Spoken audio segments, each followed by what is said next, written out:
Pemirsa, kebakaran menjadi bencana yang lebih sering terjadi dari bencana alam atau bencana ekologis.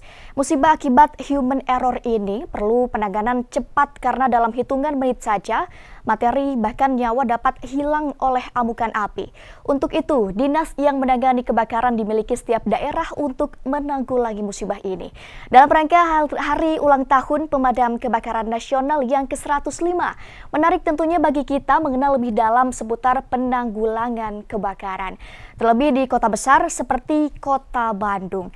Nah, pemirsa, untuk membahasnya lebih lanjut, di studio kami telah hadir para punggawa firefighter ini dari Dinas Kebakaran dan Penanggulangan Bencana atau Diskar PB Kota Bandung. Sudah hadir di studio kami ada Bapak Asep Sudrajat selaku Kepala UPT Utara Diskar PB Kota Bandung dan juga Bapak Asep Mulyono Kepala UPT Selatan Diskar PB Kota Bandung. Kita sapa terlebih dahulu pemirsa. Selamat pagi Pak Asep. Selamat pagi. Dua-duanya Pak Asep ya. Siap. Luar biasa, semangat pagi Pak. Pagi.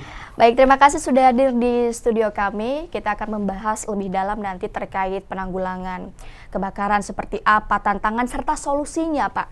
Namun sebelum kita membahas lebih dalam lagi pemirsa, sebetulnya Pak, kebakaran itu apa sih? Mungkin ini akan menjadi himbauan dan juga pengetahuan juga bagi pemirsa di rumah. Saya pengen nanya ke Pak Asep Sudrajat terlebih dahulu. Boleh silahkan jelaskan Pak Asep. Ya, terima kasih Mbak.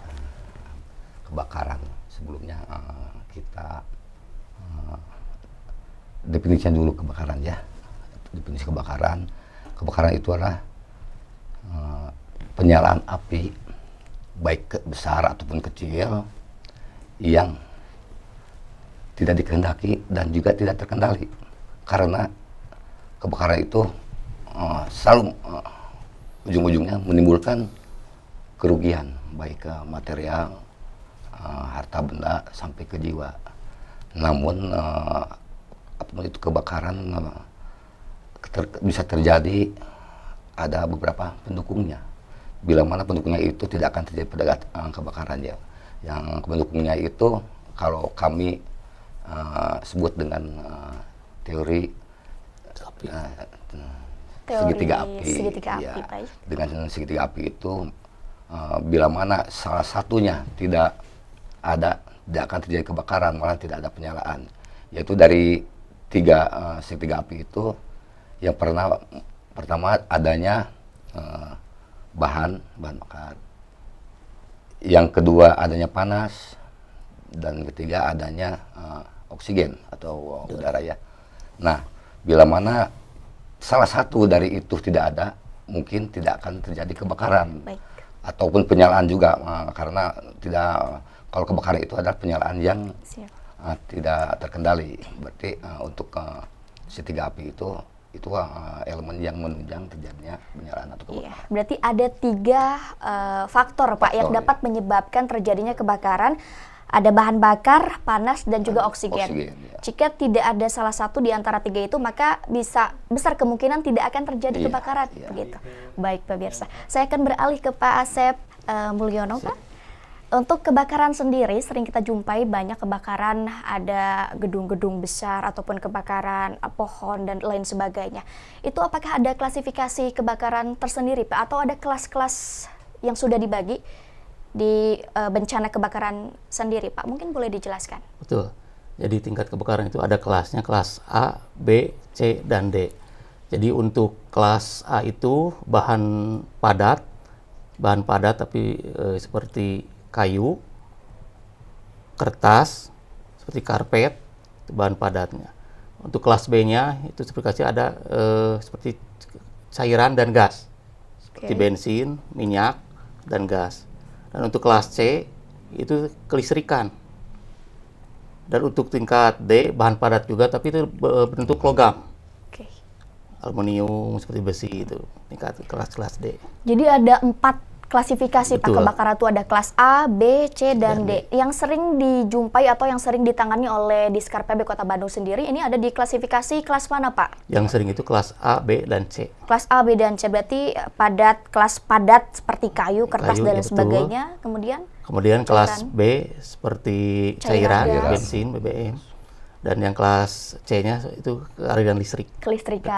Biasanya korsleting itu ya penyebabnya, salah satu faktornya ya Pak. Baik. Seperti yang kita ketahui juga Pak Asep ya, bahwasannya di Bandung ini ya bisa dibilang kota besar, penduduknya yang padat, dan ini juga dapat menimbulkan kemacetan di jalanan Pak. Betul. Seringkali kita jumpai kemacetan yang tidak bisa kita hindarkan, kemudian juga ada mungkin beberapa dari tim kebakaran yang terkendala Pak terkait kemacetan di jalan. Itu bagaimana solusi yang sudah disiapkan oleh Diskar PB Kota Bandung sendiri agar sampai di lokasi kebakaran dengan tepat waktu Pak?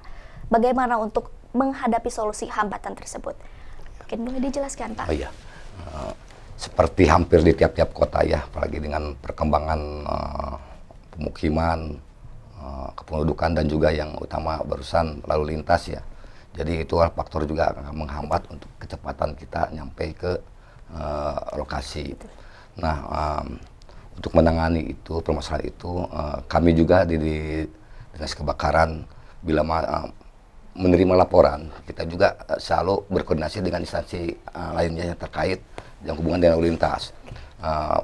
Kita punya channel begitu ya Pak, relasi ya, gitu. Relasi, dan juga dari operator kami juga, begitu kami akan menuju ke suatu TKP ya. Jadi dari kami juga menghubungi instansi, kalau di sini kan di Sub ya, bahwa kita akan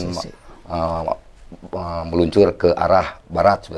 Jadi kita sudah menghubungi di Sub bahwa tolong jalur itu dihijaukan, diamankan, begitu Pak. Gitu.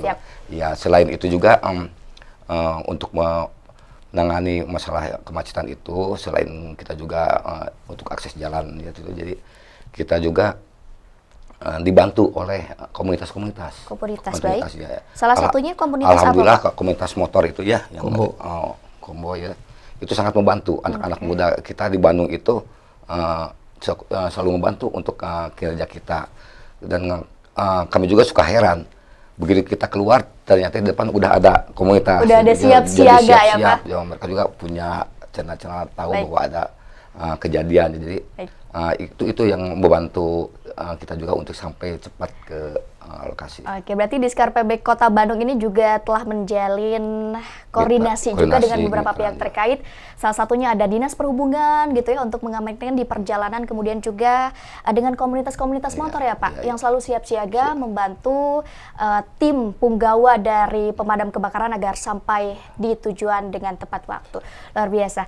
Pak Asep, karena kita akan break lebih dahulu, nanti akan kita lanjutkan kembali mengenai tema kali ini, kebakaran di lingkungan pemukiman, tantangan serta solusinya pemirsa.